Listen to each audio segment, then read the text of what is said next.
సాధారణ ఎన్నికల్లో పాల్గొనే సిబ్బంది పోలింగ్ కేంద్రాల్లో తీసుకోవాల్సిన జాగ్రత్తలపై అధికారులకు అవగాహన నిర్వహించారు. ఎన్నికల్లో ఓటు హక్కు వినియోగించుకునే వారికి పోలింగ్ కేంద్రాల్లో సిబ్బంది సహకరించాలి. ఆయా పార్టీల తరపున కూర్చొనే ఏజెంట్ల పట్ల పోలింగ్ కేంద్రము అధికారి అప్రమత్తంగా ఉండాలి. ఎన్నికల నిర్వహణ సమయంలో సిబ్బంది నిర్లక్ష్యంగా వ్యవహరిస్తే చర్యలు తప్పవని కలెక్టర్ హెచ్చరిక. సమావేశం తర్వాత ఈవీఎంలను భద్రపరిచే గదులను పరిశీలించిన కలెక్టర్ డాక్టర్ సృజన. ప్రతి ఓటర్ లిస్ట్ లో మీరు పెట్టినా తీసేసినా కనీసం 3 డాక్యుమెంట్లు ఉండాలని చెప్పాము. ఎప్పుడైనా విన్నారా? వీరు కావచ్చు, వీరికి ముందున్న ఈఆర్ఓ గారు కావచ్చు, చెప్పారా మీకు కనీసం 3 డాక్యుమెంట్లు ఉండాలని చెప్పారని? ఎవరు బియ్యాలు మీ పక్కన ఉన్నారు? బియ్యాలోనేనా? చెప్పండి.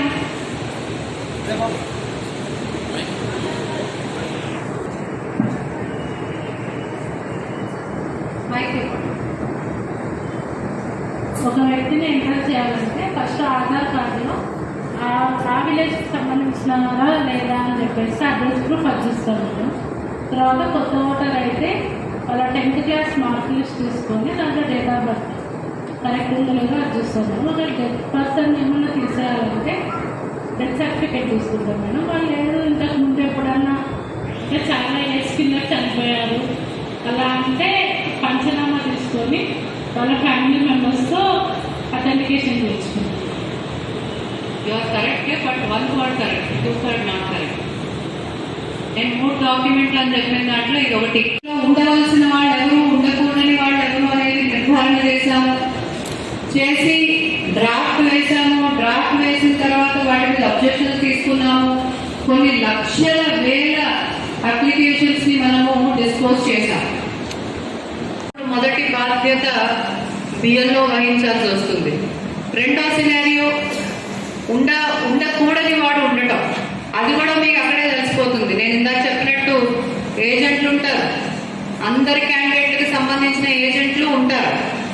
ఆ బూత్కు సంబంధించిన వాళ్ళు కాని వాళ్ళు ఎవరన్నా వస్తే మిగిలిన ఒక క్యాండిడేట్ అనుకూలించిన మిగిలిన క్యాండిడేట్ వాళ్ళకి సంబంధించిన వాళ్ళందరూ వ్యతిరేకిస్తారు. అప్పుడు కూడా అది నిజమా కాదా అని నిర్ధారణ చేసే బాధ్యత బిఎల్ఓ మీద ఉంటుంది.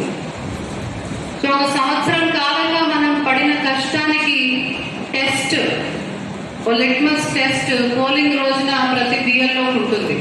నేను ఆ బాధ్యతను మళ్ళీ గుర్తు చేస్తున్నానండి మీకు. తప్పుగానే జరిగితే మన హక్కుని, మనం ఎవరికైనా ఇవ్వాల్సిన హక్కుని మీరు ఎవరన్నా అన్యాయంగా తీసేసి ఉంటే కరెక్షన్ చేయడానికి ఇప్పుడు కూడా టైం ఉంది.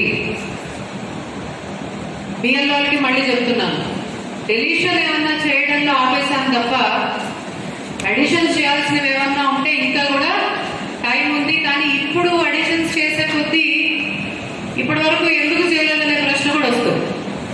సో మీ అందరూ జాగ్రత్తగా కరెక్ట్గా పనిచేస్తుంటే ఏమి ఇబ్బంది లేదు. కరెక్ట్గా కానీ పని చేయకపోతే ముందు నుయ్యి వెనక పోయి పరిస్థితి ఏమంది. ఇప్పుడు అడిషన్స్ చేస్తే